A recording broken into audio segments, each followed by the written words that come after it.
Yo, my people, them CFC Realist Blue back with another video, and this is another Chelsea news update. And we've got some interesting topics. But before we get into it, I like to hope you guys have an enjoyable week, new blessings, and it's the final week of Premier League action. So after this weekend, we will know who are the Premier League champions, who has been relegated, who is getting European football. We will know. So I hope you guys enjoy your week. Enjoy this video and help me get 1,000 subscribers before the end of the month, my people. Damn. But yeah, let's now get into the news. I'm going to start off with why Chelsea don't need to sell players before June the 30th. And this is the report that came out. So exclusive. This is why Chelsea have told David Ornstein they no longer need to sell before June the 30th, 2024. Chelsea have now attempted to sell or have actually sold their Cobham training ground to themselves. Their lawyers applied to register this dealing in early February after the window creaked shut. So Chelsea's 23-24 PSR confidence appears to be based on this intra-group accounting profit to outweigh the expected 200 million plus operating loss. Has it been approved by the Premier League? There's a question mark.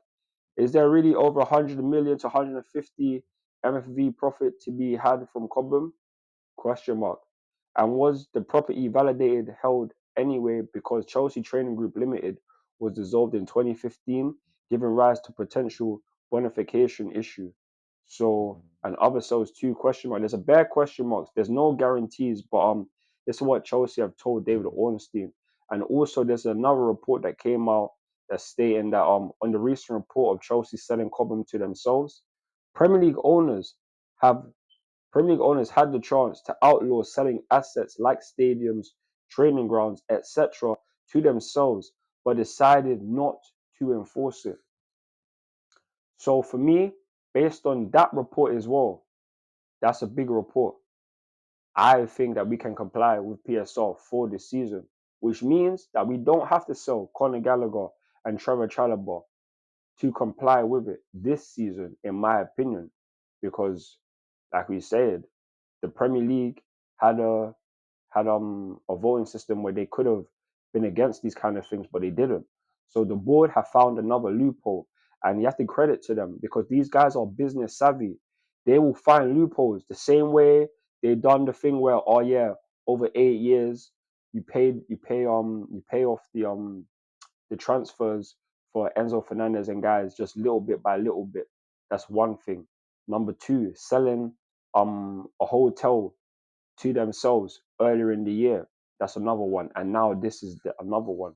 So these guys are business savvy. They are billionaires for a reason. They know how to make money and will bend, twist all the rules to fit them to fit their agenda, which is something that I can't be against because in this world you can't just follow all the rules. You have to bend rules at times and make your own rules if you are going to survive. You're going to survive. And right now, these guys are just surviving by the bare minimum because right now, we literally had to do all of this because of what happened last season. This season, we can potentially get European football, and we are definitely going to get European football unless Man United win the FA Cup against Man City. So we will be getting European football, and all of this money will help little bit by little bit because last season, like we stated, we had no European football this season. So to comply with PSR is going to be difficult, even though that's why we had to sell so many players last year. But now we don't have as many players to sell. And next season, we need to have a big impact because if we don't, we can find ourselves in situations like this and then potentially get a points deduction or get a transfer ban of some sort. But for this season, it's not going to be the case. We don't have to sell players. So I'm just happy to know that guys like Gallagher, Chalobah can be here for next season because, boy, we definitely need these two. These two can be very good players. And if they're just squad options, then that's calm. But we need them, in my opinion. Selling them both isn't ideal for the summer. If we can sell one, then fair enough, but we can't sell both of them, in my opinion. So, yeah, man. that's just obviously the news in regards to Chelsea's PSR situation. We don't need to sell players before June the 30th. We are clear. And yeah, man, that's just that out of the way. Now we can literally move on to some transfer news. I'm going to start off with man like Andrey Santos. Andrey Santos yesterday for Strasbourg scored a 91st minute winner, and he has been excellent at Strasbourg, winning Player of the Month multiple times. Strasbourg, ever since he's come into Strasbourg's team, he's uplifted them. They were in a relegation battle. They are nowhere near relegation right now. So this team is doing wonders. Patrick Vieira is doing excellent. Andrey Santos is doing excellent. And with that news, there's a good chance Andrey Santos will have another loan at Strasbourg next season, which is something that I can agree with because he's still young, only 20 years old, has so much more future ahead of him. Brazilian youngster has already been called up to the Brazil national team. He's made a senior debut for them, and he has unbelievable, unbelievable ceiling. He has a very, very high ceiling.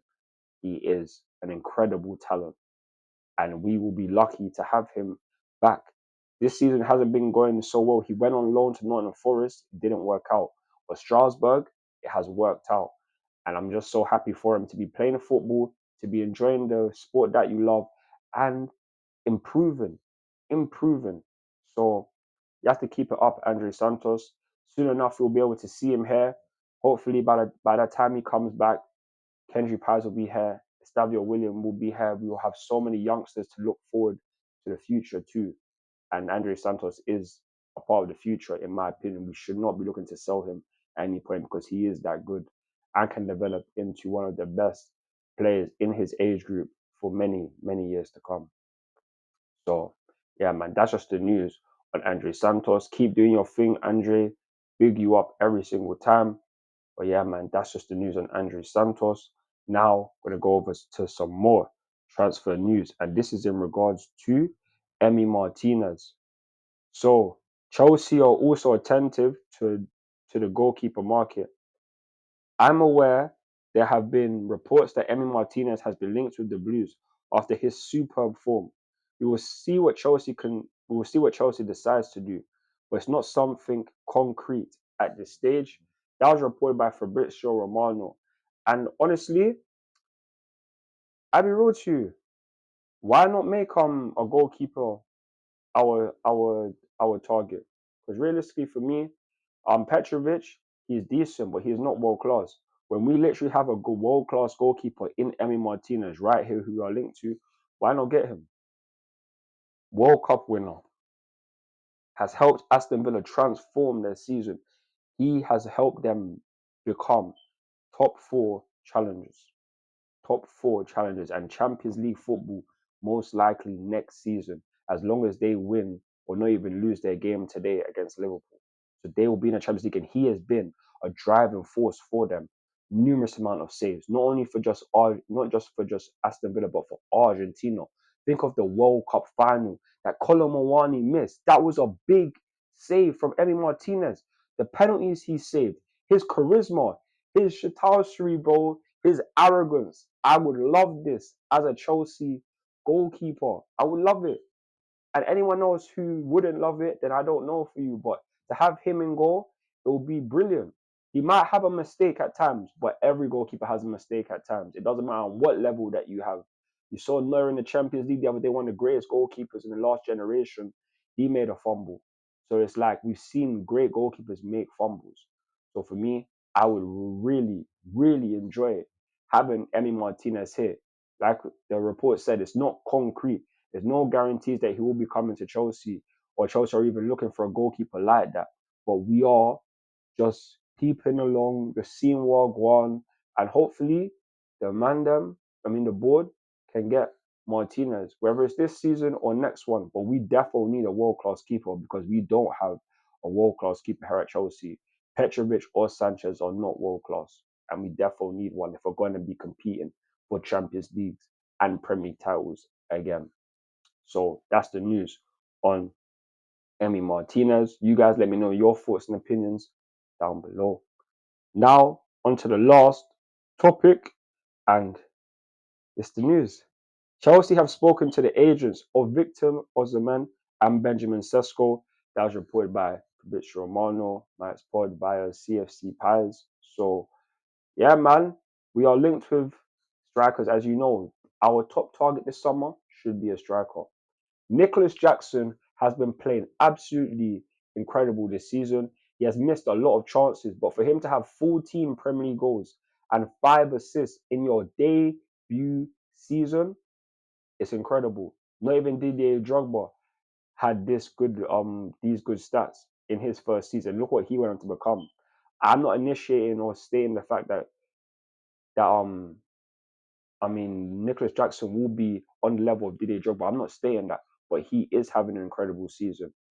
But if we're going to be honest, there are so many more chances that he could have scored. And this is why we need a striker, in my opinion.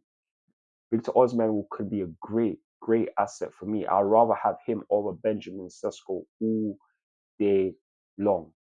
To have Jackson be a backup to Osihmen will be brilliant. He could even play on the left or the right. He's an inside forward. He is not just an ordinary striker. He's someone that can drop deep, link up, move over to the sides, bring others into the game.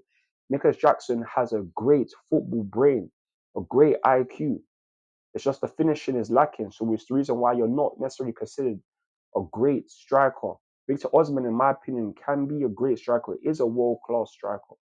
And we need him more than Benjamin Sesko. Benjamin Sesko is another player you need time to develop.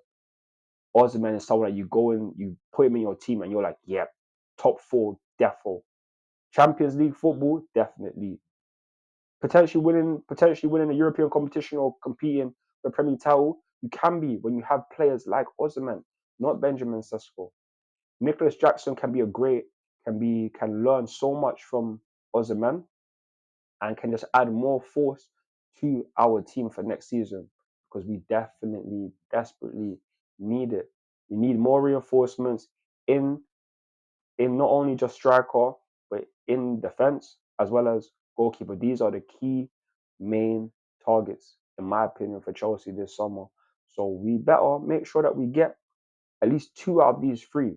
At least 2 out of the 3. And Osihmen or a striker has to be the number 1. Please, Chelsea, do your due diligence and get this player in or get someone of this high quality in, please. But yeah, man, I hope you guys have enjoyed this video and please leave your thoughts and opinions on all the topics down below. Like, share, and subscribe to the channel. Follow me on Instagram, Twitter, TikTok, Snapchat, and Facebook for more Chelsea content. I'm CFC Realist Blue, and I'm out. Peace. Come on, Chelsea. Come on, Chelsea.